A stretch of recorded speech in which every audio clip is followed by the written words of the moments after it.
We're standing here at the deep end of the swimming pool. This is a hybrid pool that's a rectangle with an auto cover.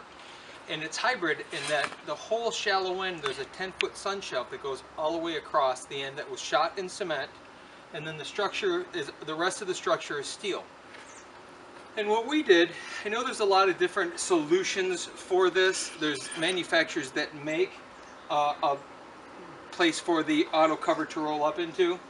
What we did was, we have our steel wall, which is the front of that wall, used a narrow cinder block, poured a footing literally from down at normal footing height for a 42-inch steel vinyl liner pool. We built up the patio, the concrete down there, the footing, up to the elevation that we needed it for the base of our box. And then put re-rod into it to secure it, and cinder blocked, and literally created a box. And what this does is it gives you a much stronger, a much more durable surface. We don't have to worry about it moving. We don't have to worry about anything happening to it because it is as solid as could be. From the top of the block down, 42 inches is solid concrete. Now, a lot of people would say, oh, that's overkill, that's overbuilding.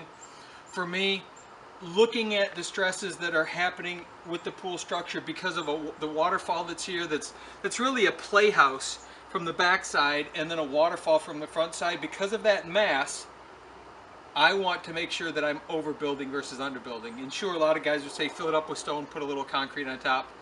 To me, with the size and the scope of the project, it just makes more sense. For the little bit of difference in cost, it makes way more sense to just flood it with cement, build it up to that layer that you need, that level you need to, and then when you do your walk-on lid, you're much more secure. Your patio is now tied into a footing that's all the way down below the frost line, so there's a lot of advantages.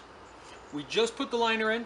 We have another feature on this, is there's a love seat that runs the entire length of the pool just beyond our leading edge wall here. And so we had to work the details of that in along the face of the waterfall, and then of course the auto cover. Water is going in the pool starting tomorrow morning.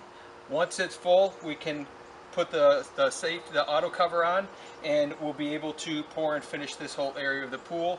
The patio is next. That's coming up the next couple days, and the pool will have gone from this massive, slow-moving process to build the whole structure to almost in a day or two being a finished product. So as much as the customer had to watch, and it's almost agony at times, because when you literally hand build and carve this type of a structure, there's so many man hours, there's so much time that it requires an awful lot to hand build this type of thing, and the process is slow, so you're not seeing the huge advances.